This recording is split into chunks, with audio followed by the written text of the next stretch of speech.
हटिए please please आप चलो सब पीछे प्लीज आप हटिए प्लीज।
क्या हुआ था यार?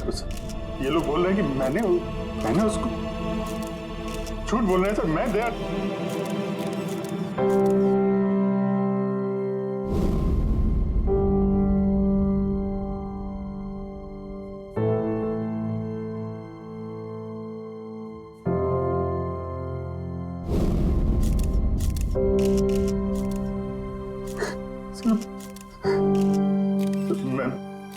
मुझे पता नहीं सर। मैंने कब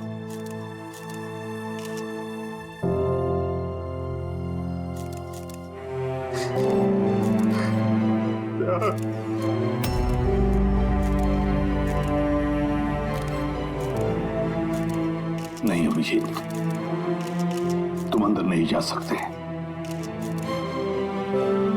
तुमने दया की जान ले ली है, तुम्हें गिरफ्तार कर रहा हूं।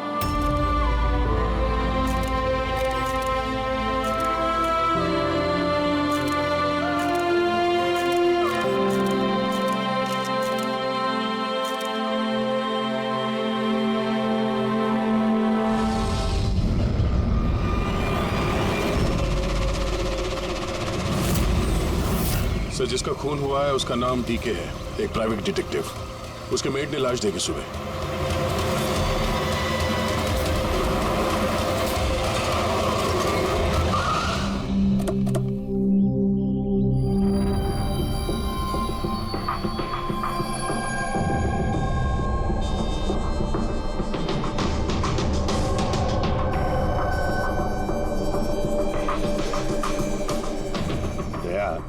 चेहरे के तो चिथड़े उड़ गए हैं। लगता है पॉइंट ब्लैंक रेंज से एक से ज्यादा गोलियां मारी है इसे। सर, इस कमरे का सामान अपनी जगह पे है सर, बिखरा हुआ नहीं है। ऐसा लगता नहीं है कि यहाँ पे हाथापाई हुई है।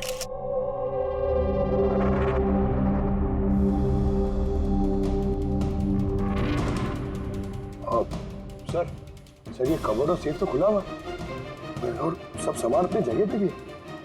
ऐसा लग रहा है कि इसको किसी ने हाथ ही नहीं लगा।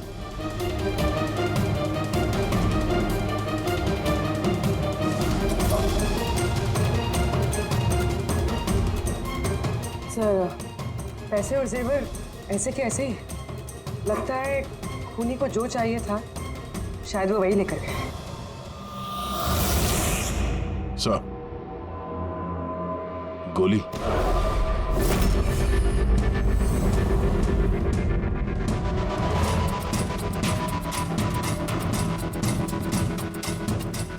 तीन गोलियां चली है दया।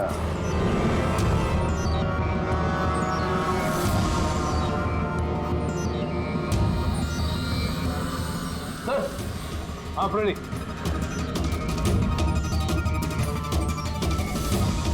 सर, ये खिड़की के कांच निकाले हुए हैं, मतलब खूनी यहीं से अंदर घुसा है। हाँ,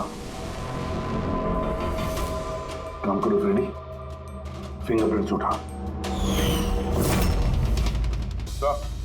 आ गया। डीके का मोबाइल फोन सर। बनने से पहले डीके ने 3 बार किसी संजय को कॉल किया। संजय? किसी संजय को जान किया? नहीं साहब। रात 1 बजे से 2:30 बजे के बीच में 3 बार। संजय की डिटेल निकालो। सर। हाँ, और हाँ दया, ये अभिजीत कहाँ रह गया? तुमने उसे फोन करके कहा था ना यहाँ आने के लिए क्राइम सीन पर? हाँ सर, बताया था। शायद कहीं ट्रैफिक में फंस गया होगा। ट्रैफिक में? फोन करो उसे, कहो इसी वक्त आ जाए यहाँ पर। सर। हाँ।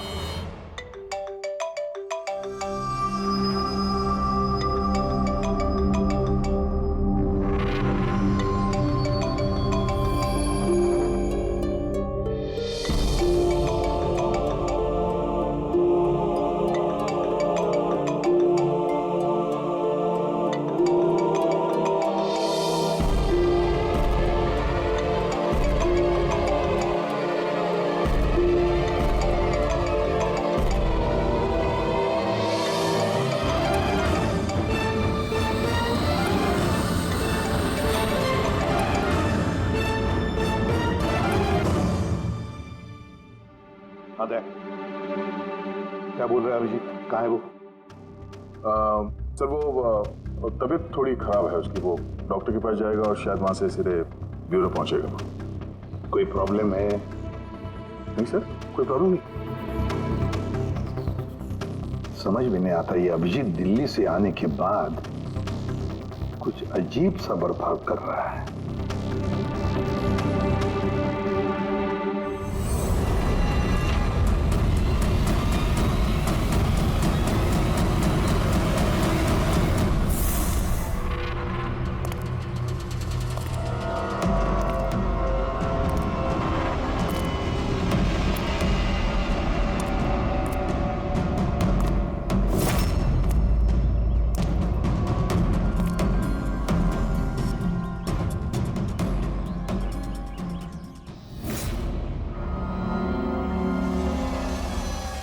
तुमको मेरी मदद की जरूरत है। तुमको? हाँ? अरे भाई, तुम तो खुद एक सीआईडी ऑफिसर हो। हाँ, लेकिन ये काम मैं खुद नहीं कर सकता। चलो ठीक है, कर देंगे मदद। तू भी क्या याद रखेगा। चल चाय वाय तो पी। नहीं यार, वो मैं ठीक हूँ भाई। आई मीन देख चेतन, ये काम जो है ना, इसके बारे में किसी को खबर नहीं होनी चाहिए, खासतौर पे मेरी टीम को। कैसी बात कर रहा है यार, इतने दिन की दोस्ती है अपनी, इतना भी भरोसा नहीं है? बता काम क्या है? किसी का पीछा करना है,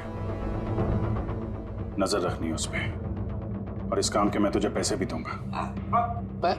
क्या बात कर रहा है यार, दोस्ती में पैसा? चल ठीक है, तेरा इच्छा है तो दे देना पैसा। वैसे पीछा किसका करना है?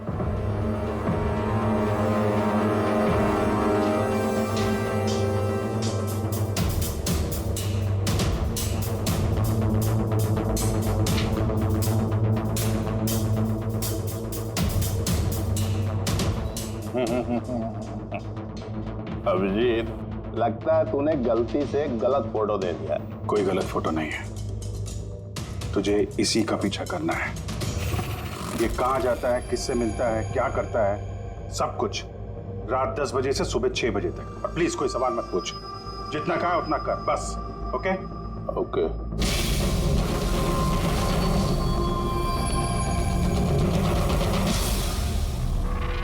या तो अभिजीत पागल हो गया है, या बहुत बड़ा कोई गेम चल रहा है।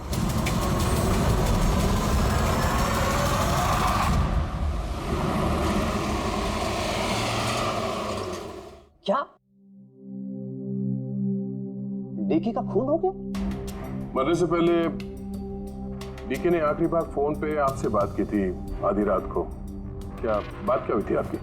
वो मेरे कहने पर किसी पर जासूसी कर रहा था। कुछ सबूत मिला उसे, इसलिए उसने फोन किया था मुझे।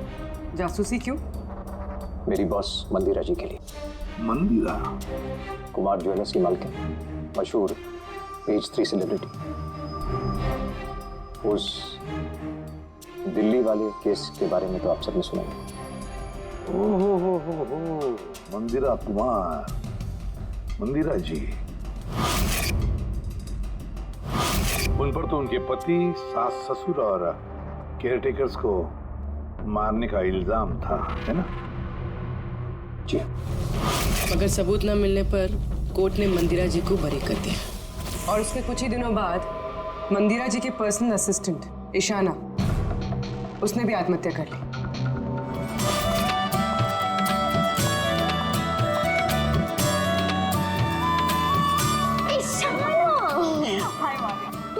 आज भी लेट हो गई ना, जल्दी जाओ, संजय सर तुम्हारा वेट कर रहे कब से। गॉड, संजय सर इतनी जल्दी क्यों आ गए? आ भी गए और बहुत गुस्से में। ओह गॉड, तुम मेरा बैग संभाल, मैं आती हूँ।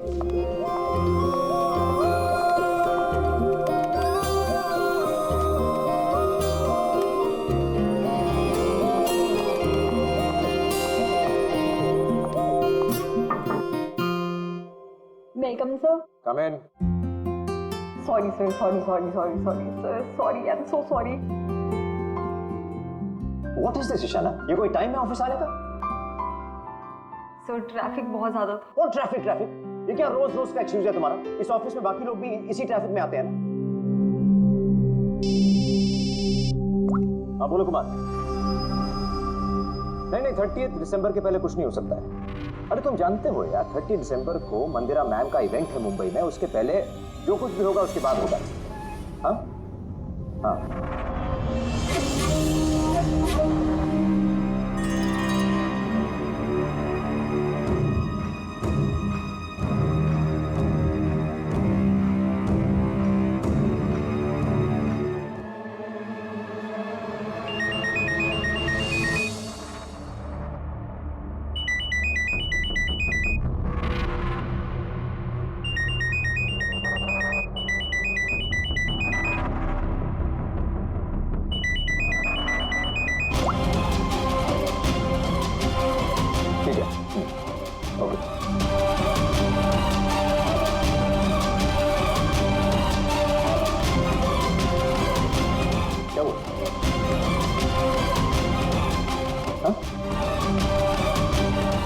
ईशाना, वहां बाहर क्या देख रही हो?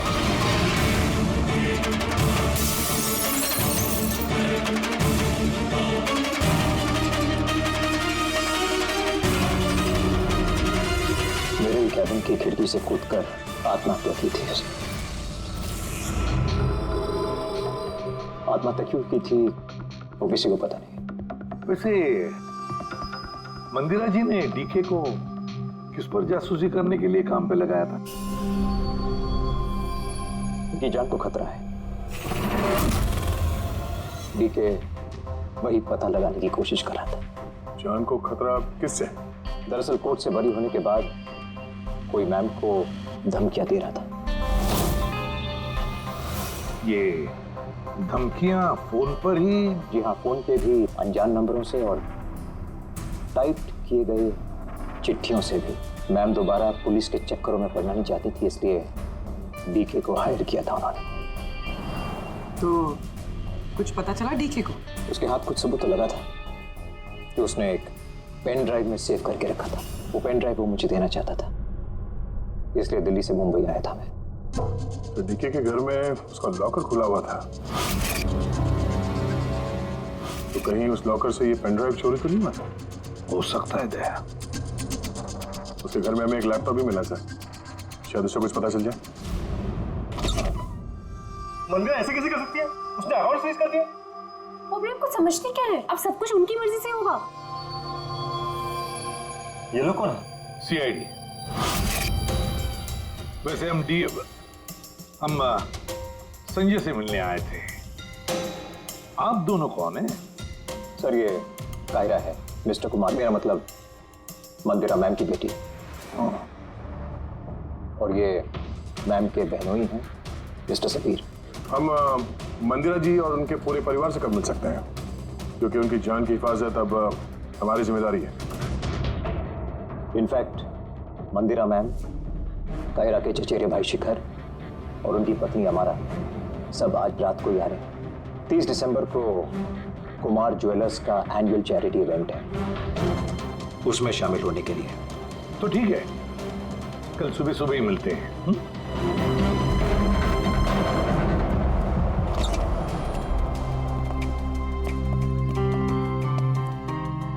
ये सब क्या है? और सीआईडी हमारे पर्सनल मामले में दखल क्यों दे रही है?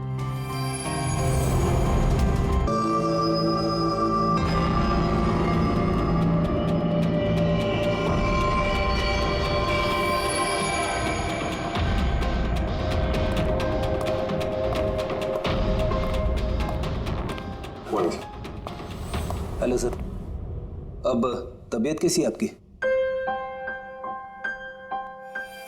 मर्डर इन्वेस्टिगेशन है सर, प्राइवेट इन्वेस्टिगेटर डीके की घर ही में मौत हुई है सर। ये पूरी केस फाइल है।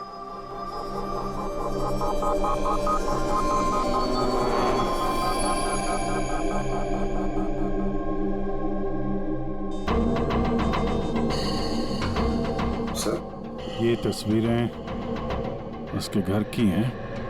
घर की तस्वीर है, उसी के घर की तस्वीर है, और यहीं पे इसका मर्डर हुआ है ना?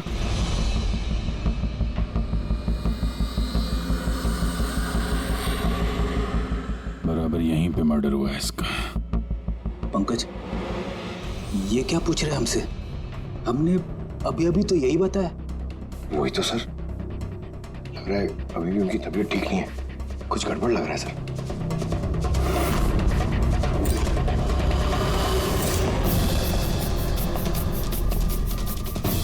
अभिजीत,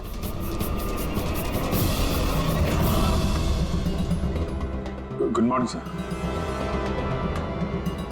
क्या चल क्या रहा है तुम्हारा? कहाँ गायब हो गए थे?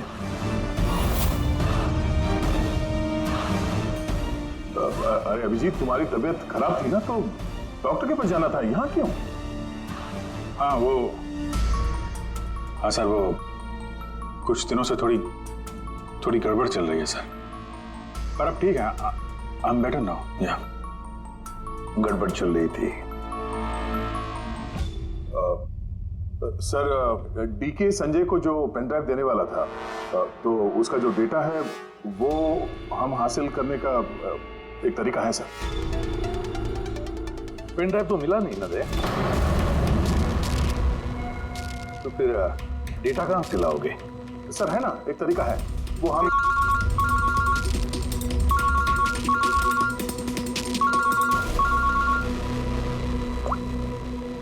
हाँ बोल करूँ के? हाँ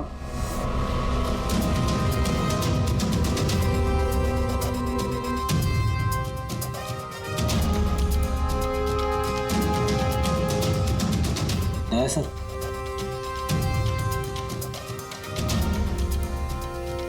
सर, अभिजीत सर की तबीयत अभी भी ठीक नहीं लग रही है। क्यों? सर उन्हें केस के बारे में समझा रहे थे, लेकिन वो हमारी तरफ सुन ही नहीं रहे थे सर, अपने में कहीं घूमते। डैडी सर, मंदिरा केस के बारे में सारी डिटेल्स निकाल लें, न्यूज़पेपर्स पे, टीवी पे जो भी आया है सब।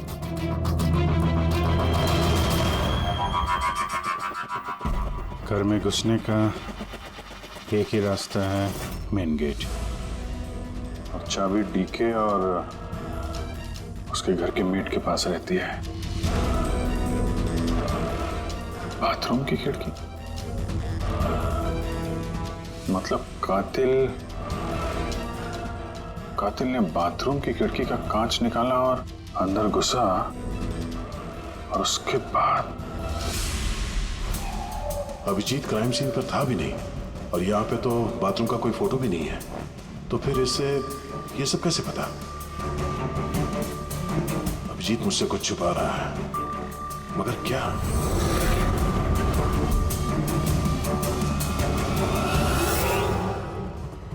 डीके के कंप्यूटर से जो डेटा डिलीट हुआ है वो उसके ऑनलाइन अकाउंट से निकाला जा सकता है, बस एक बार ये पासवर्ड मैच हो जाए।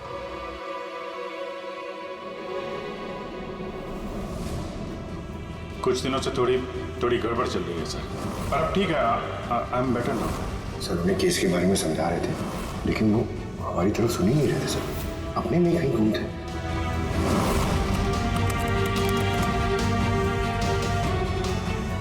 यस सर पासवर्ड मैच हो गया।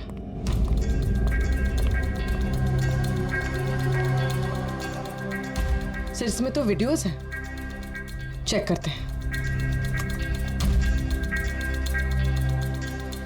सर ये तो डीके के कंपाउंड के अंदर की फुटेज है। इसका मतलब वहां पे सीसीटीवी कैमरा है? नहीं था।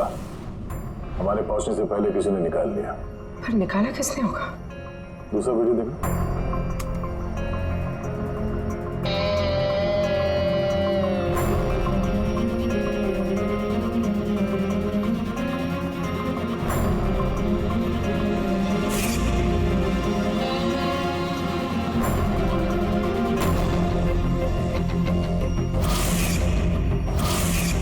ये कैसे हो सकता है?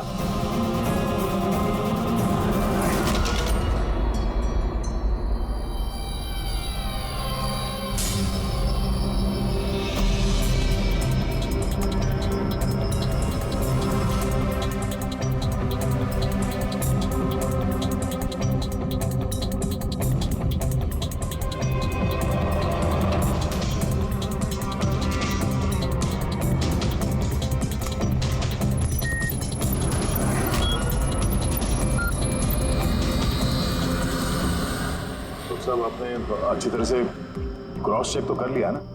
मतलब गन तो हमारे पास है नहीं, तो कहीं कोई गलती नहीं था। कोई गलती नहीं। मैंने एक बार नहीं 10 बार क्रॉस चेक किया है। मानता हूं कि गन हमारे पास नहीं है, लेकिन गन के रिकॉर्ड्स तो हमारे पास हैं। वो गोलियां जिससे डीके की मौत हुई है, वो गोलियां उसकी ही गन से चली हैं। गोलियों का पैटर्न, गोलियों पर लगे हुए निशान, सब ये बात साबित करते हैं कि वो अभिजीत की गन है। सर गोली अभिजीत की गन से चली है, लेकिन ये जरूरी तो नहीं कि उसी ने गोली चलाई है।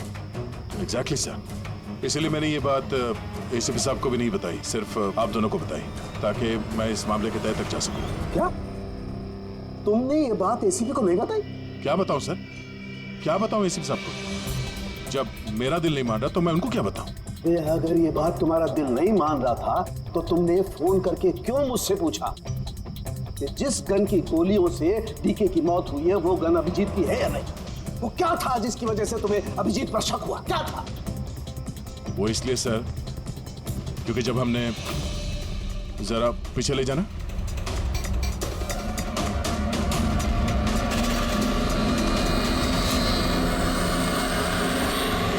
अभिजीत डीके के घर।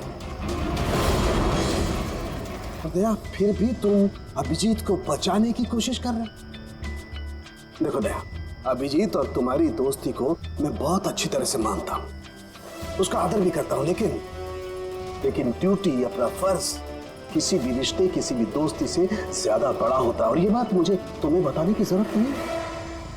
सर बिना ठोस सबूत के अभिजीत सर पे शक करना? सबूत नहीं था तो क्या था पूरी? अभिजीत डीके के घर में घुसा, ये सबूत नहीं तो क्या है पूरी? अभिजीत सर डीके के घर में घुसे ये हमने देखा, लेकिन उन्होंने डीके का खून किया ये तो नहीं देखा ना।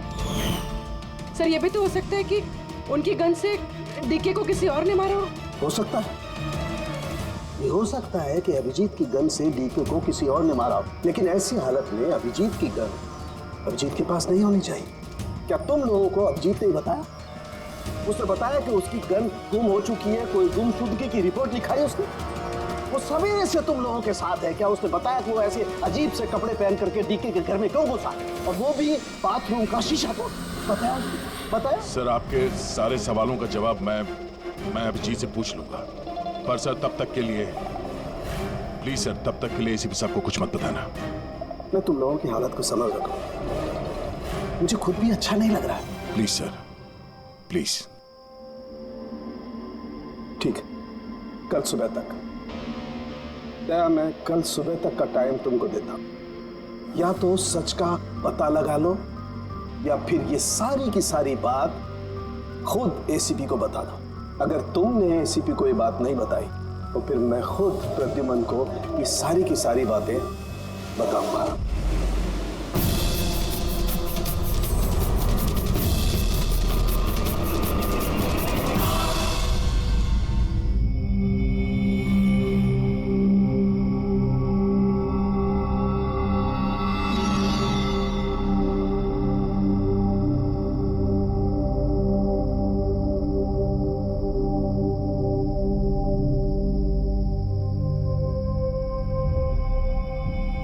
आधा घंटे से ऊपर हो गया, 10 का 10:30 बज गया, अभी तक आया ही नहीं। पूरी रात यहाँ लगता है इंतजार करवाएगा।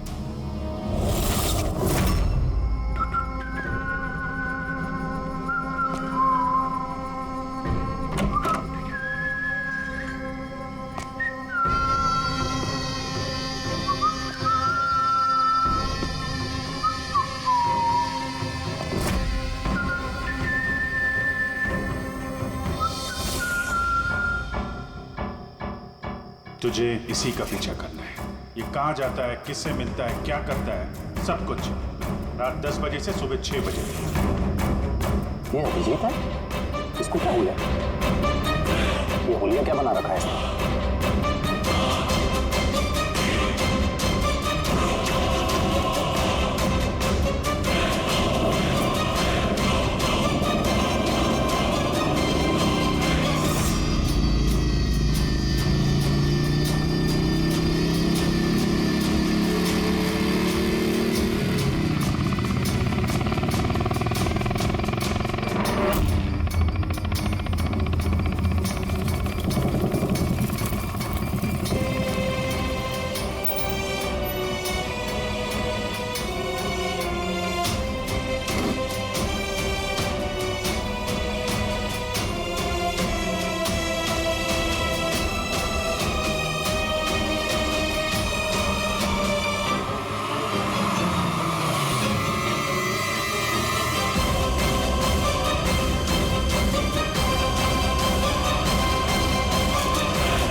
सर, दिल्ली से सब लोग आ गए हैं। मंदिरा मैम,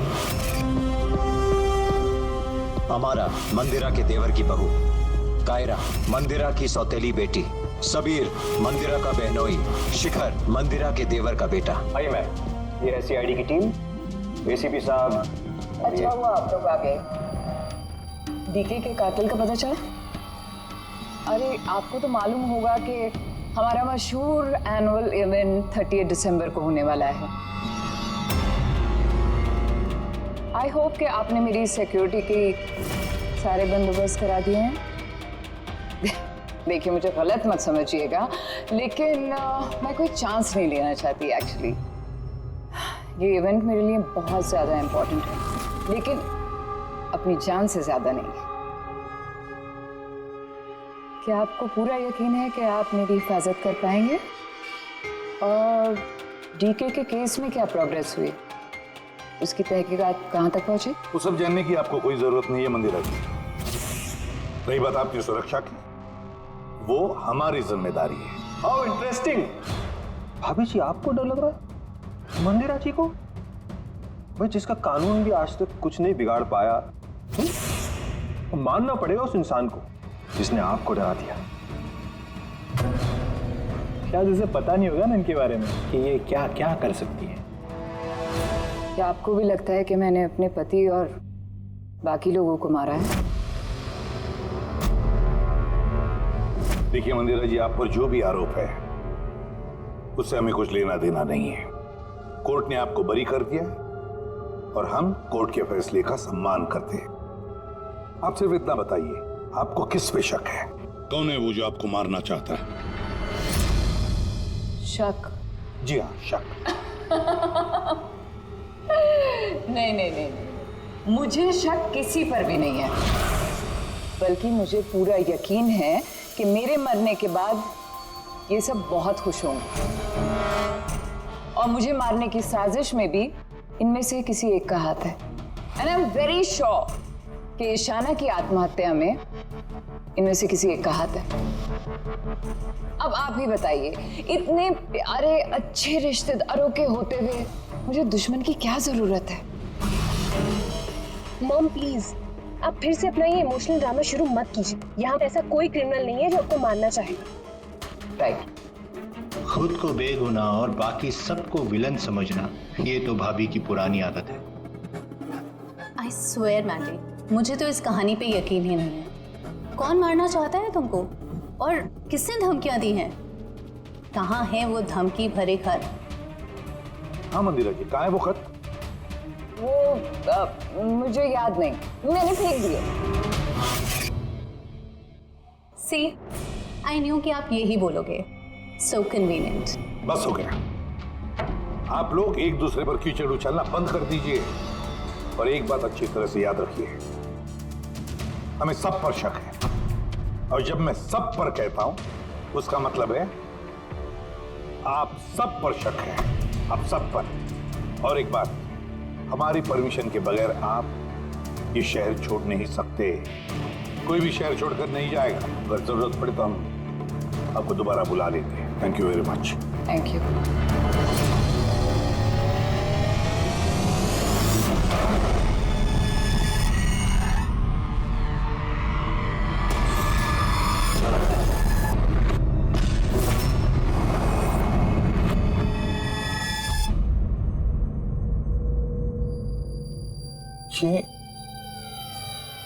ये मैं हूं?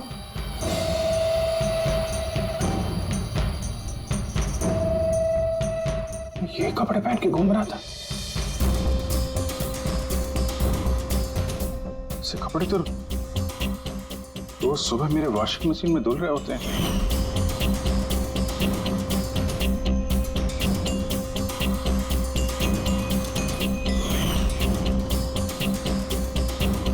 पर ये जूते यार, ये जूते गंदे रहते जैसे मैंने इन्हें पहना, लेकिन मुझे याद नहीं मैं ये कपड़े कब पहनता। सच में मुझे क्या हो रहा है मेरे साथ? ये कार में कौन है? ये किससे बात कर रहा हूं मैं? कौन है कार में? नहीं, मैंने नहीं देखा।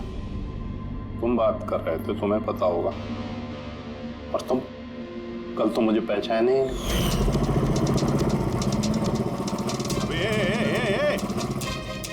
चांद के छल्ले, तुझे सुसाइड करना है तो किसी बड़ी गाड़ी के नीचे जाना। खाली फोकट मेरे सामने क्यों आ रहा है? तो तू कैसे बात कर रहा है? और ये क्या बन के घूम रहा है तू? ये अपुन का स्टाइल है, टोनी का स्टाइल। तू कौन? मैं कौन? मुझे नहीं पहचानता है? और ये टोनी कौन है? अरे टोनी अपुन है, और कौन? यार अभिजीत, देख यार, किसी केस के सिलसिले में तू ऐसा कर रहा होगा तो मुझे बता दे यार। डरा मत भाई। अदरा कौन अभिजीत? कौन सा केस?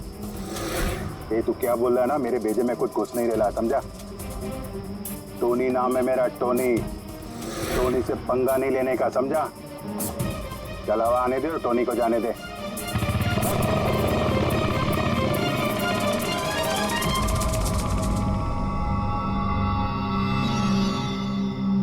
ये अभिजीत अपने आप को टोनी क्यों बोल रहा है? टोनी? कौन टोनी? सच में तेरे को कुछ भी याद नहीं है? नहीं, मुझे कुछ याद नहीं, सच कह रहा हूं मैं। मतलब तू कार में उन लोगों से बात कर रहा था, उसके बाद तू गेस्ट हाउस के अंदर गया। Guest house? हाँ, फिर थोड़ी देर बाद तू बाहर आया। मैं गेस्ट हाउस के अंदर गया? मैंने अंदर क्या किया है?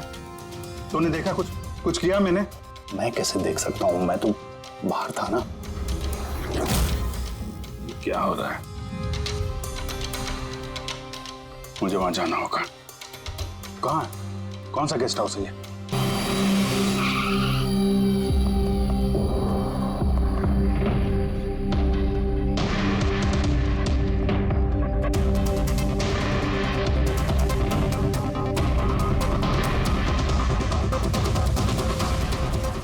सर, खून।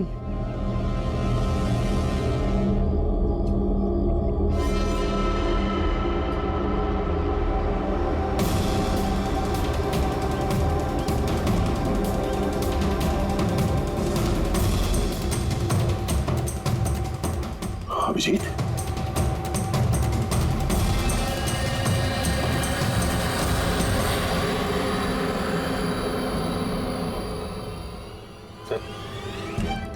तुम यहाँ पे?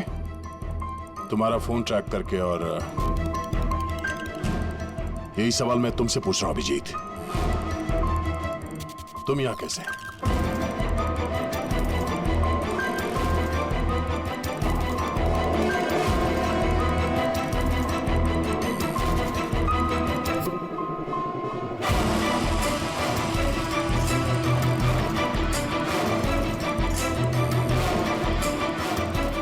नहीं, ये मैं बताता हूँ दया, यहाँ पे क्या हुआ। अभिजीत, यहाँ पे क्या हुआ वो तो हमें दिख रहा है, तुम बताओ किसने किया ये? हाँ? तुमने इन दोनों को मारा? मैंने? अभिजीत, मैं तुमसे कुछ पूछ रहा हूं। तुमने मारा इनको?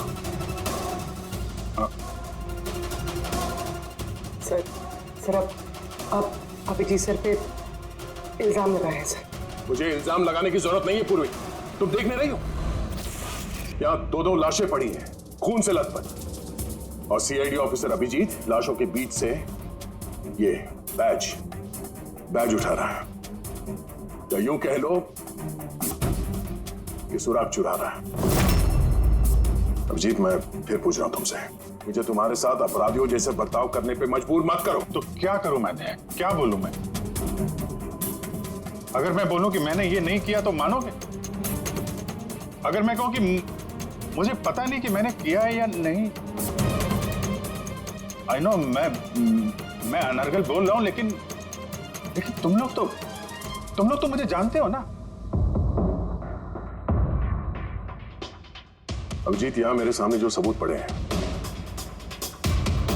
उनको देखकर हम कुछ कह नहीं सकते। मुझे अपना फर्ज निभाना होगा।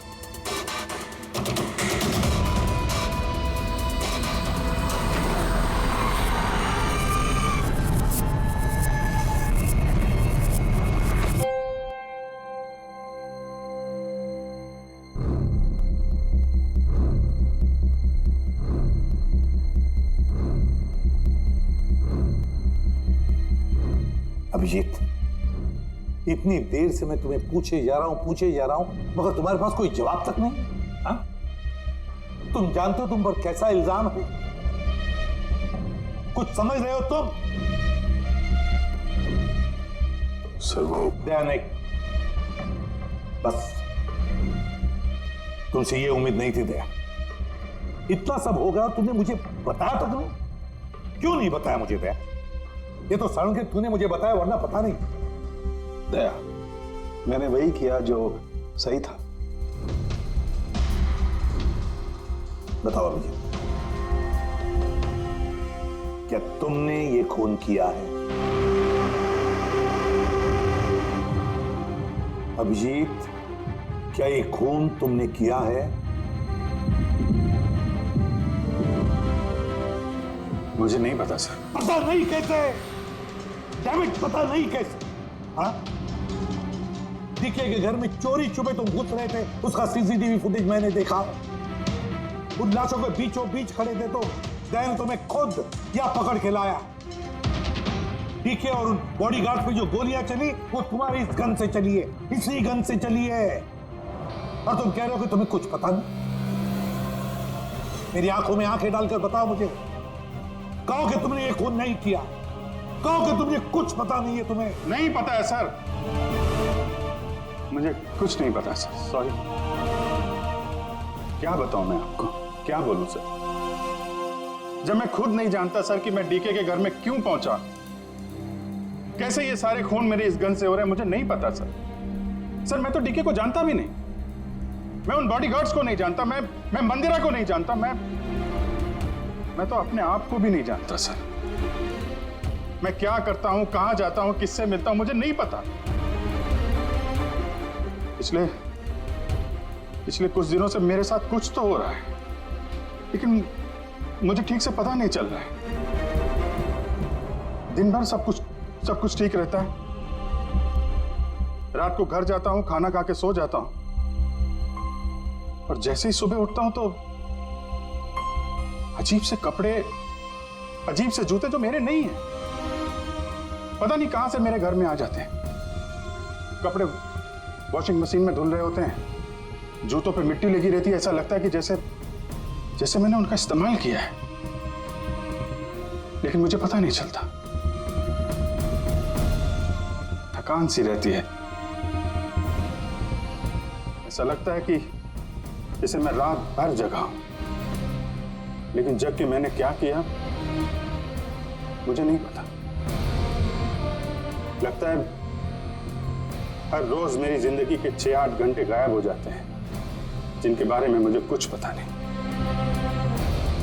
आप कहते हैं कि मैं डीके के घर गया, हो सकता है, लेकिन मुझे नहीं पता। मैंने डीके और उन बॉडीगार्ड्स को मारा, लेकिन मुझे नहीं पता। मैं मंदिरा को मारने की कोशिश कर रहा हूं, लेकिन मुझे नहीं पता। मैं क्या करता हूं, मैंने क्या किया है, मैं क्या करने वाला हूं, मुझे नहीं पता सर, मुझे नहीं पता।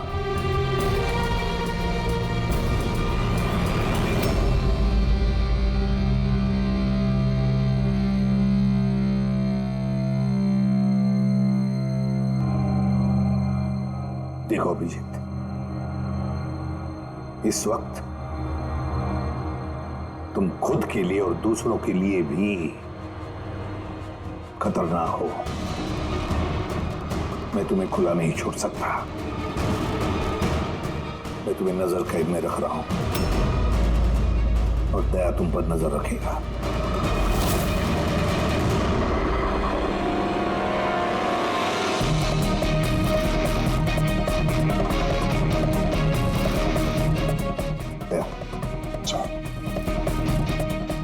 एक बात अच्छी तरह से याद रखना, तुम अपने दोस्त पर नहीं, बल्कि एक कातिल पर, एक खूनी पर नजर रख रहे हो। एक ऐसा आदमी जिसका मानसिक संतुलन बिगड़ चुका है। अब से इस केस की तहकीकात मैं खुद करूंगा, और तुम अभिजीत को रोकोगे कोई भी जुर्म करने से। अगर उसके लिए तुम्हें अभिजीत पर गोली भी चलानी पड़े तो वो तुम चलाओगे। Is that clear? Yes sir.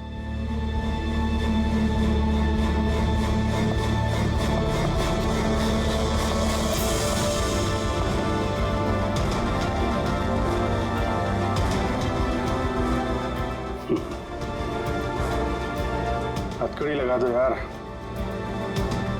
सुना ना, मानसिक संतुलन ठीक नहीं है मेरा। कब क्या कर बैठूं कुछ पता नहीं। रोक लो मुझे, इससे पहले मेरे हाथों कोई और गुनाह हो जाए। रोक लो मुझे यार। आपका ऑफिसर, आपका अपना सीआईडी ऑफिसर मेरी जान के पीछे पड़ा है।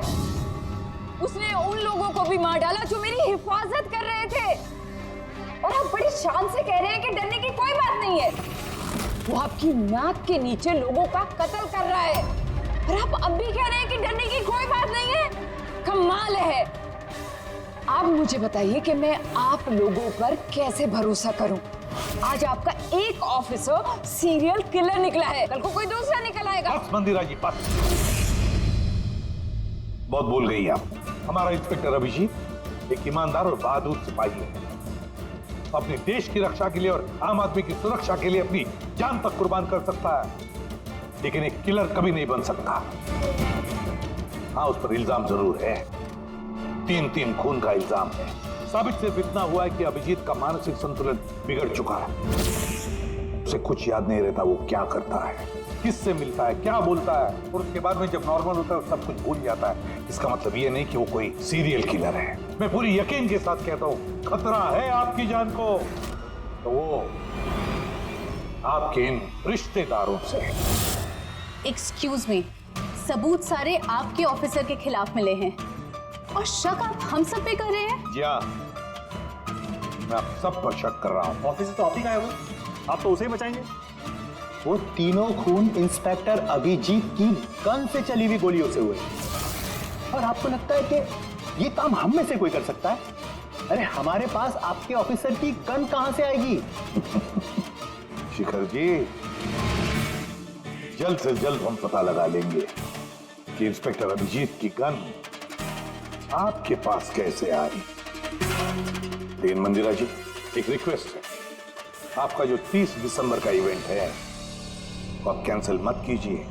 बहुत अच्छा मौका है खूनी को पकड़ने का, क्योंकि खूनी उस इवेंट में जरूर आएगा।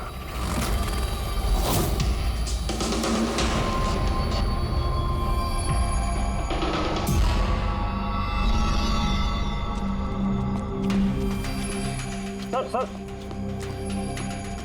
हाँ संजय, क्या बात?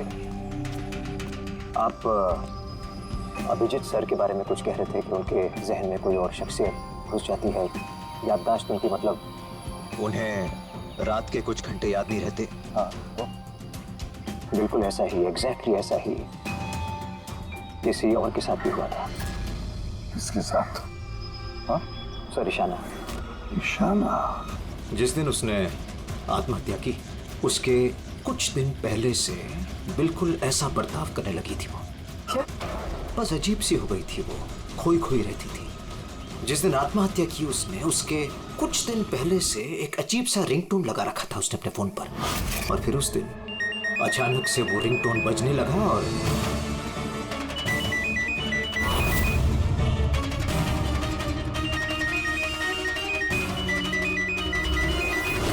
ऐसा लग रहा था कि वो ईशाना नहीं कोई और है। सर अभिजीत सर भी तो दिल्ली से आने के बाद इस तरह से बिहेव कर रहे हैं। हाँ, ईशाना, अभिजीत, दिल्ली, ये तीनों का कोई ना कोई कनेक्शन जरूर है। कुछ ना कुछ तो गड़बड़ जरूर है, कुछ ना कुछ तो है।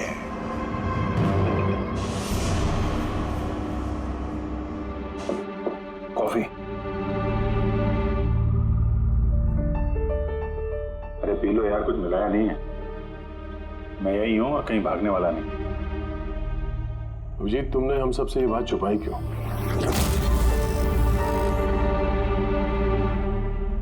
छुपानी पड़ी यार, क्या करता। मुझे कुछ समझ में नहीं आ रहा था कि मैं क्या करूं, मेरे साथ क्या हो रहा है। मैं खुद ही कंफ्यूज हूं, तो मैं उसमें तुम्हें क्यों फंसाऊं यार, इसलिए और कोई बात नहीं है। मुझ पे भरोसा नहीं रहा या मुझे इस लायक नहीं समझते कि मैं तुम्हारी कोई मदद कर सकता हूँ? क्या यार, कैसी बात कर रहा है यार, ऐसा कुछ नहीं है। तो फिर कैसी बात है? मुझे तो ये लगने लगा है कि मैं तुम्हें जानता भी नहीं हूँ। इस वक्त मैं यहाँ बैठकर जिस आदमी से बात कर रहा हूँ वो अभिजीत है या फिर कोई टोनी।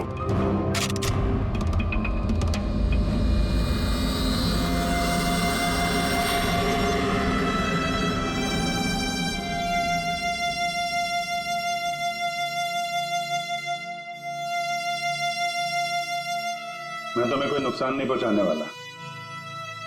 अभिजीत हूं या टोनी, सपने में भी नुकसान नहीं पहुंचाऊंगा। गन दिखाने की जरूरत नहीं है। बात यह है ही नहीं कि तुम मुझे कोई नुकसान पहुंचा सकते हो या नहीं।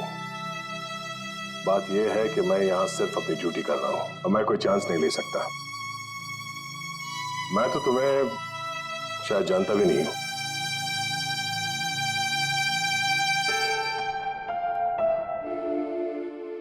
ठीक है, जब तुम समझने को तैयार ही नहीं है तो क्या।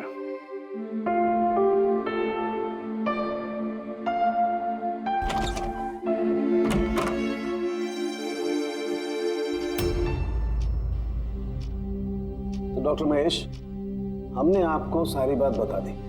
अब आप बताइए, आपको क्या लगता है? देखिए, अभी अभी आपने जो कुछ भी मुझे कहा ये अभिजीत और ईशाना के बारे में, उससे एक बात तो बिल्कुल साफ है कि दोनों की कंडीशन एक जैसी है, आर्टिफिशियली इंड्यूस स्प्लिट पर्सनालिटी। इसे सरल शब्द में मैं आपको समझाऊं तो इसमें पेशेंट के दिमाग में उसके अपने व्यक्तित्व के अलावा एक और व्यक्तित्व को प्लांट किया जाता है जो किसी खास दशा, निर्देश, आदेश के मुताबिक चलता है, और उसे इस तरह सेट किया जाता है कि वो व्यक्तित्व खास निर्धारित समय पर निर्धारित ट्रिगर मिलने पे उस व्यक्तित्व पे हावी हो जाता है। और जितनी देर ये हावी रहता है वो पुराने व्यक्तित्व के बारे में ना तो कुछ जानता है और ना ही उसे पुराने व्यक्तित्व के बारे में कोई भी चीजें याद रहती हैं। ये इंसान का दिमाग है। इस दिमाग के दो मुख्य हिस्से हैं, सचेत मस्तिष्क यानी कि कॉन्शियस स्टेट ऑफ माइंड, जिसमें हम अभी हैं, और अचेत मस्तिष्क यानी कि semi conscious state of mind, जो हम सब सो रहे होते हैं उस वक्त होता है। और कभी कभी जागते हुए भी किसी नशे या किसी दवाई के असर में हमारा अचेत मस्तिष्क एक्टिव होता है। सचेत और अचेत दोनों ही अवस्था में ही दिमाग अलग अलग होते हैं। इस अवस्था में दोनों ही दिमाग जो सोचते हैं, जो बातें, जो यादें, उसे सेव कर लेते हैं। सचेत मस्तिष्क में सेव बातें तो हमें बरसों तक याद रहती हैं, लेकिन अचेत मस्तिष्क में सेव की हुई बातें हमें याद नहीं रहती। डॉक्टर महेश, ये कुछ हिप्नोसिस जैसा, सम्मोहन जैसा, जिसमें इंसान के दिमाग को कंट्रोल करके उससे कुछ भी करवाया जा सकता है एक रोबोट की तरह से, और बाद में किसी खास आवाज से उस सम्मोहन को तोड़ दिया जाता है और इंसान को कुछ भी याद नहीं रहता। नहीं डॉक्टर सोलंकी, सम्मोहन अलग प्रक्रिया है। सम्मोहन में आप आदमी को तभी तक कंट्रोल में रख सकते हैं जब तक वो सम्मोहित अवस्था में है। सम्मोहित अवस्था से एक बार बाहर निकलने के बाद उसे वापस सम्मोहित करना पड़ता है। ये मुद्दा ही बिल्कुल अलग है। यहां पर इंसान के दिमाग में एक घटना जो बिल्कुल घटी नहीं है, एक व्यक्ति जो है ही नहीं, उसे उस इंसान के अंदर डाला जाता है। उसके दिमाग में ये बात फिट की जाती है। अच्छा, तो इसका मतलब है यही सब कुछ तो अभिजीत के साथ हो रहा है। किसी भी तरह से अभिजीत को ट्रिगर मिलता है जिसकी वजह से टोनी जाग जाता है। Exactly sir. रात को अभिजीत के सो जाने के बाद उसको जरूर कुछ आवाजें सुनाई देती होगी जो कि उस टोनी के लिए ट्रिगर हो सकती है। वो आवाज सुनते ही टोनी जाग जाता है, लेकिन अभिजीत वही सोया रहता है। टोनी जाग जाता है वो टोनी जो खूनी है, जो दरिंदा है, जो मुजरिम है, और अभिजीत के जानने वालों में से वो किसी को भी नहीं जानता। अगर ऐसा है तो अभिजीत के अंदर के टोनी को भी किसी भी तरह से कमांड दिया गया है मंदिरा को मारने का। तो 30 दिसंबर वाले इवेंट में ये टोनी इसे अंजाम देगा, मंदिरा को मारने की कोशिश करेगा। 2 दिन बाद 30 दिसंबर।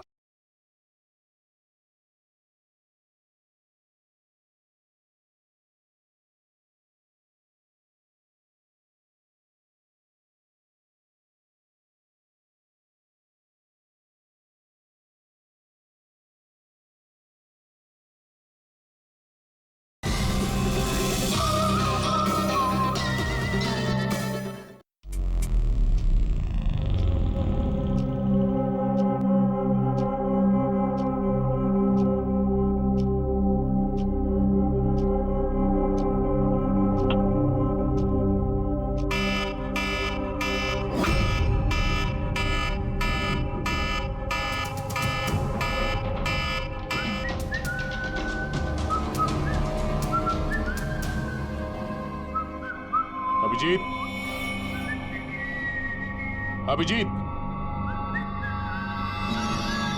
कहाँ हो?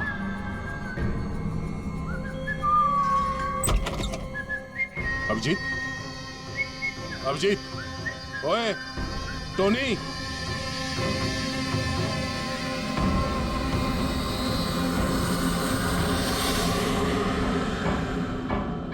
कौन है तू? तू अपन के घर में क्या कर रहा? अभिजीत, टोनी, तुम यहां से बाहर नहीं जा सकते। तुम यहां नजरबंद हो, इस घर के अंदर रहना होगा, समझे?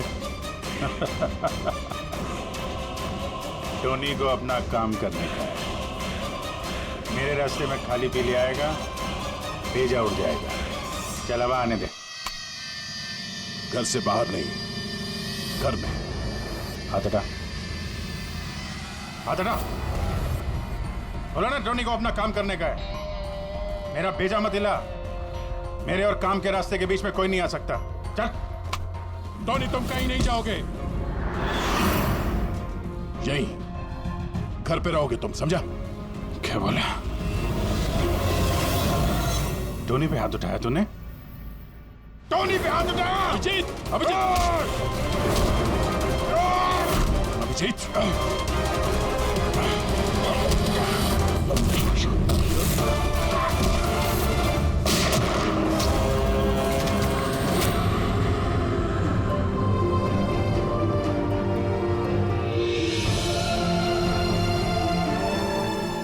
सत्या, क्या हुआ था? ये लोग बोल रहे हैं कि मैंने नहीं अभिजीत, तुम अंदर नहीं जा सकते। तुमने दया की जान ले ली है, मैं तुम्हें गिरफ्तार कर रहा हूं।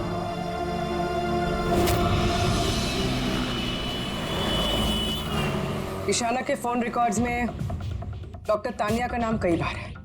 आप में से कोई जानता है डॉक्टर तानिया को?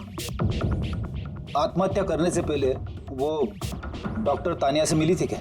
ये डॉक्टर तानिया कहीं डेंटिस्ट तो नहीं? ईशाना मरने से पहले कई बार एक डेंटिस्ट से मिली थी। मुझे नाम तो नहीं मालूम, पर हो सकता है ये वही हो। जितना मुझे लगता है ये कोई डेंटिस्ट तो नहीं है। कुछ दिनों पहले सीआईडी ऑफिसर अभिजीत यहाँ रुके थे। Yes ma'am. उस पूरे हफ्ते में यहाँ जो कोई भी रुका था उन सब की लिस्ट चाहिए, और उनके स्टे के दौरान इस लॉबी की सीसीटीवी फुटेज भी देखनी है।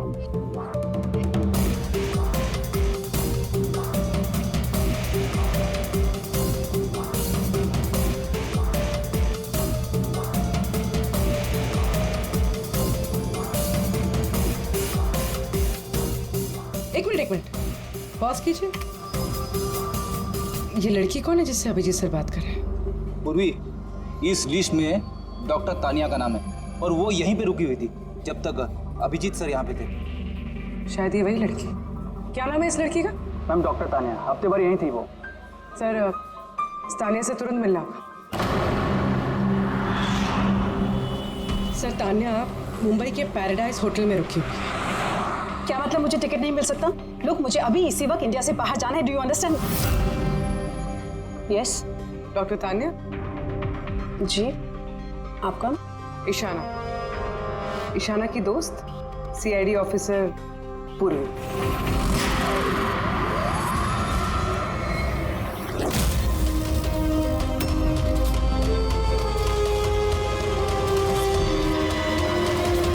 भागना बड़ा मुश्किल है। कहाँ भाग रही है तानिया जी? क्या क्या चाहते क्या है आप लोग? अभिजीत के साथ क्या किया तुमने?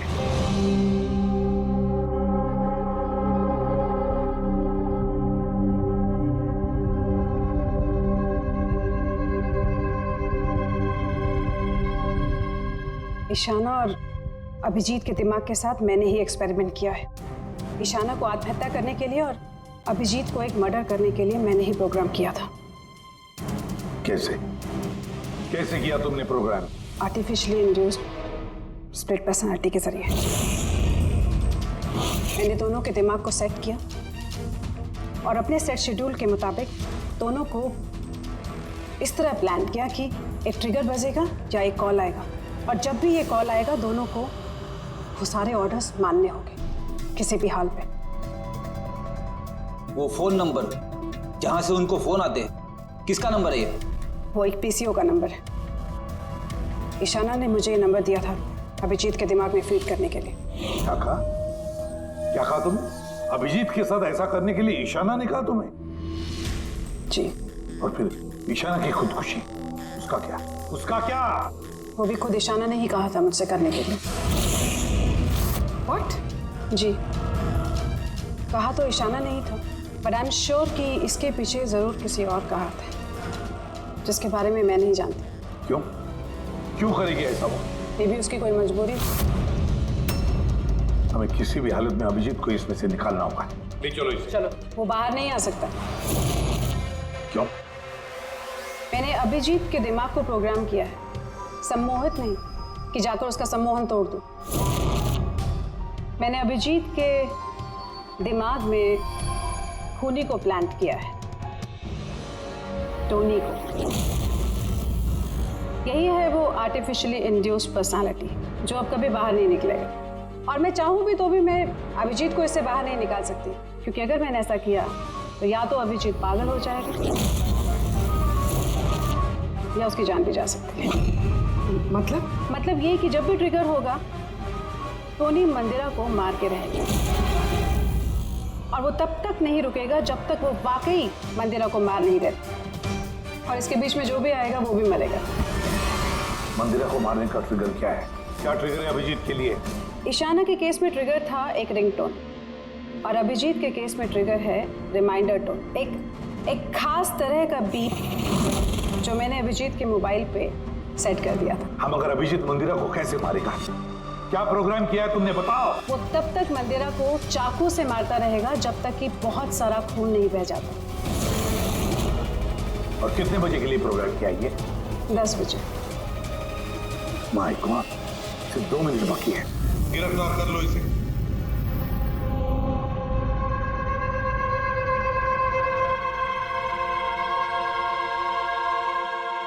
कभी जिंदगी में नहीं सोचा था सर कि आपके ऊपर मुजरिमों की तरह नजर रखनी पड़ेगी।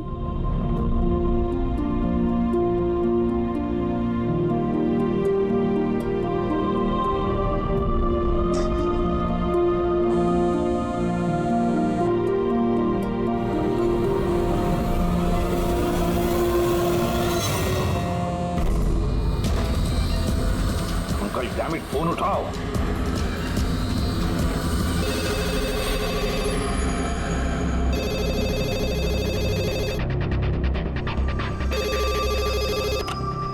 हेलो पंकज, कहाँ थे तुम? मोबाइल क्यों नहीं उठा रहे थे? सॉरी सर, मेरा फोन साइलेंट पे था। इधर ही सर, अभिजीत सर के पास। सुनो मेरी बात, अभी के अभी जाके अभिजीत का फोन स्विच ऑफ करो। क्या सर? फोन स्विच ऑफ करो? फोन स्विच ऑफ करो, जैसे मैंने कहा वैसे करो, अभी इसी वक्त। अभिजीत सर का फोन? पंकज, तुम सवाल क्यों कर रहे हो? अभी के अभी जाके फोन बंद करो। देखो, बिल्कुल वक्त नहीं है हमारे पास, नहीं तो अभिजीत का टोनी बन सकता है। अभी जाओ जल्दी।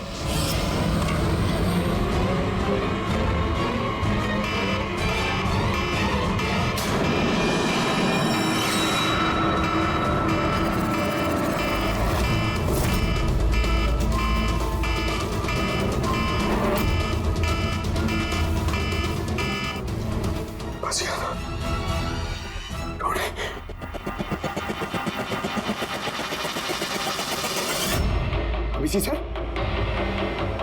अभिजीत सर कहाँ गए? Abhijit sir? Abhijit sir?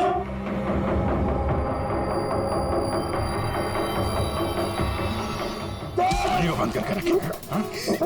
Tony को पकड़ेगा तू? टोनी को? जो भी टोनी और मंदिरा के बीच में आएगा वो मरेगा।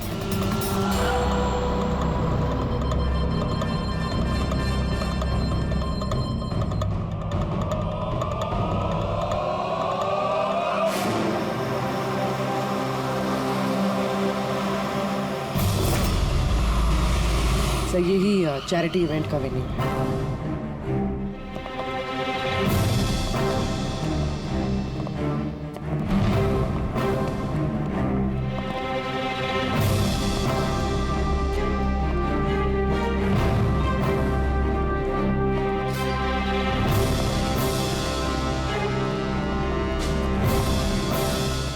आप लोग रुक जाइए प्लीज।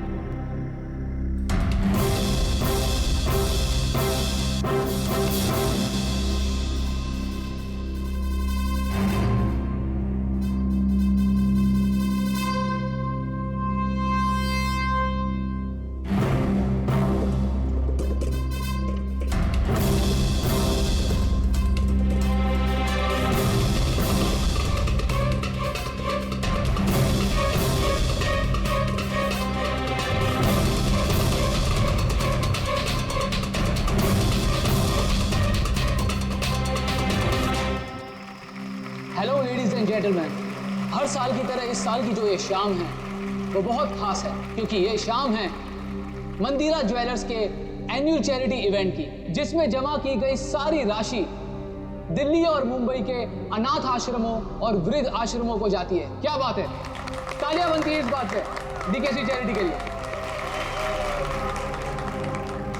हर साल की तरह इस साल भी जो हमारी मुख्य अतिथि है वो और कोई नहीं है बल्कि मिसेस मंदिरा खन्ना है। तो आइए दोस्तों, आप सभी की जोरदार तालियों के बीच हम स्वागत करते हैं मिसेस मंदिरा खन्ना का। मिसेस मंदिरा खन्ना।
जी सर।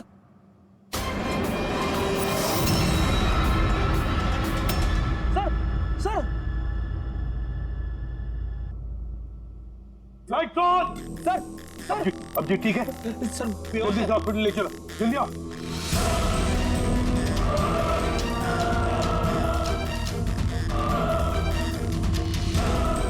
दरवाजा खोलो।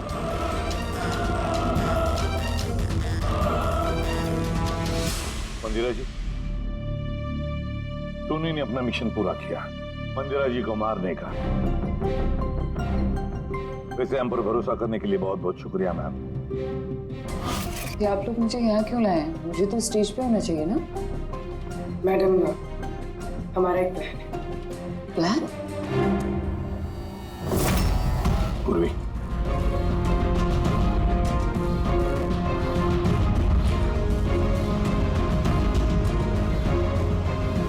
Lights off. Mandira ji,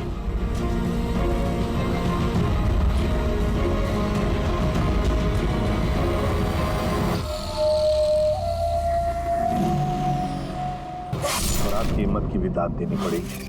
thank you. Mom, mom अब ठीक हो ना? ये सब क्या है? आप लोग हमें ग्रीन रूम में लॉक करके क्या हासिल करना चाहते थे? आखिर खूनी तो कोई और ही निकला ना। सर, आपने ये सब मॉम की जान को खतरे में डाल कर किया। अगर सचमुच मॉम को कुछ हो जाता तो? ये तो वाकई बहुत बड़ा रिस्क था सर, बट आई होप अब खतरा टल गया। खतरा अभी तक टला नहीं है, क्योंकि इस खेल का असली मास्टरमाइंड अभी तक पकड़ा नहीं गया। कहानी अभी बाकी है।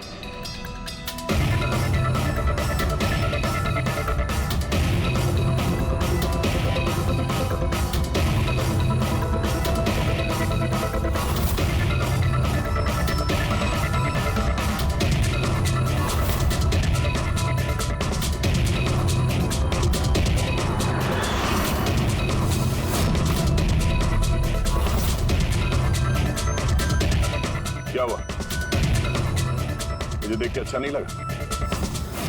कभी कभी कातिल तक पहुंचने के लिए हमें मरना भी पड़ता है। इसका मतलब इनके खून की खबर नाटक थी? मेरी मौत से कातिल बड़ा खुश था कि वो कामयाब हो गया, और उसी समय का हमने फायदा उठाया। हम मंदिरा जी को बचाने में लगे हुए थे और दया मास्टरमाइंड के पीछे लगा था। लेकिन असली मास्टरमाइंड है कौन?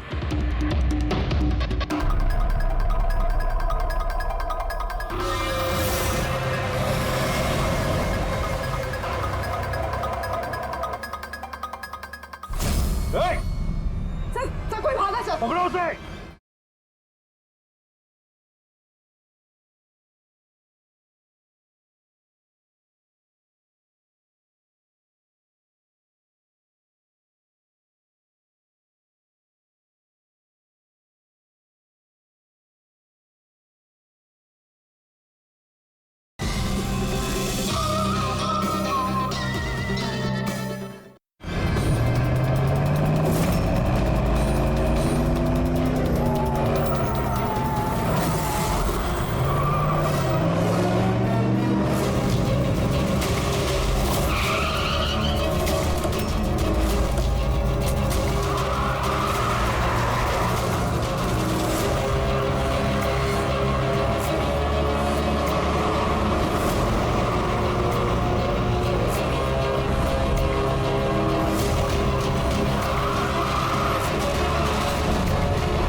जुर्म करने वालों को रास्ता हमेशा कम पड़ता है।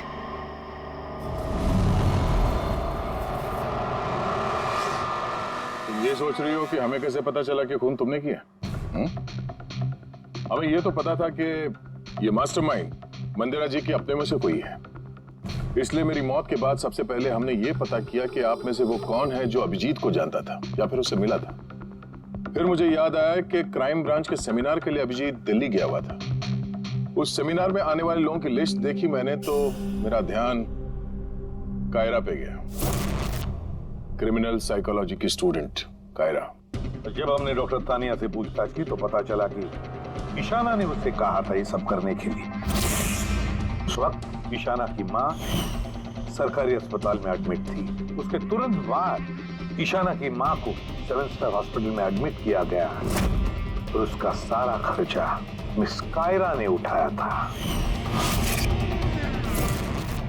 और सबसे बड़ा क्लू वो पीसीओ, जिससे अभिजीत सर को फोन पे ऑर्डर्स मिलते थे।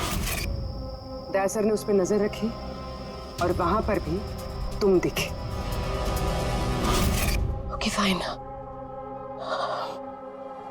I give up. मान गई कि आप लोग बहुत स्मार्ट हैं,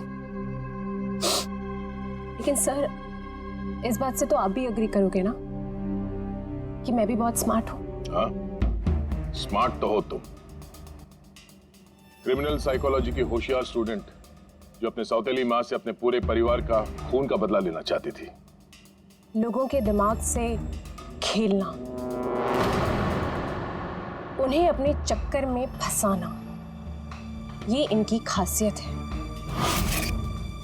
तो मुझे लगा कि क्यों ना इन्हीं की तरीके से मार दिया जाए। इसीलिए मैं ईशाना से मिली और फिर डॉक्टर तान्या से मदद ली। She was mad. She wanted to do an experiment. फिर मैंने ईशाना को बहुत समझाया। कई बार समझाने के बाद she was ready. उसने वो एक्सपेरिमेंट अपने ऊपर लिया। लेकिन somehow I was never convinced. मुझे हमेशा कंफ्यूजन रहता था कि वो नहीं कर पाएगी एक्सपेरिमेंट।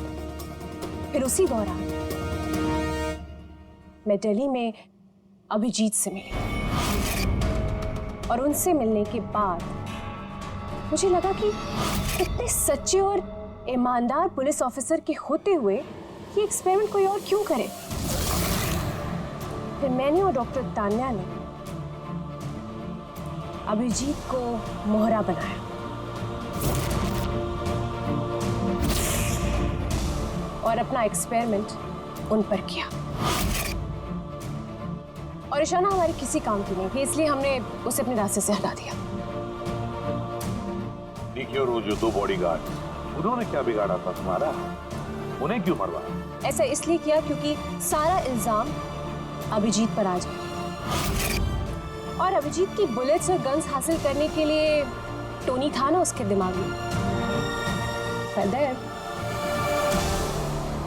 तुम इतनी खतरनाक हो सकती हो कायरा, मैं कभी सोच भी नहीं सकती थी। अब पता चल गया ना, तुमने मेरे माँ बाप के साथ, मेरी फैमिली के साथ जो भी किया है, तुम्हें जीने का कोई हक नहीं है। मैंने ये सब इसलिए किया क्योंकि मैं ये प्रूव करना चाहती थी कि इस दुनिया में किसी के भी दिमाग के साथ खेला जा सकता है, चाहे वो सीआईडी ऑफिसर ही क्यों ना हो। कायरा, बदले की आग में तुमने एक बहादुर सीआईडी ऑफिसर की जान के साथ खेला है, और तो और 4 मासूम लोगों की जानें भी ली। डीके, ईशाना और मंदिरा जी के 2 बॉडीगार्ड। बहुत गलत किया तुमने। कानून तुम्हें कभी माफ नहीं करेगा। तुम्हें तो फांसी होगी, फांसी। यार आप प्लीज ये सब याद मत करिए, एक बुरा सपना समझकर भूल जाइए। बुरा यार, आप ना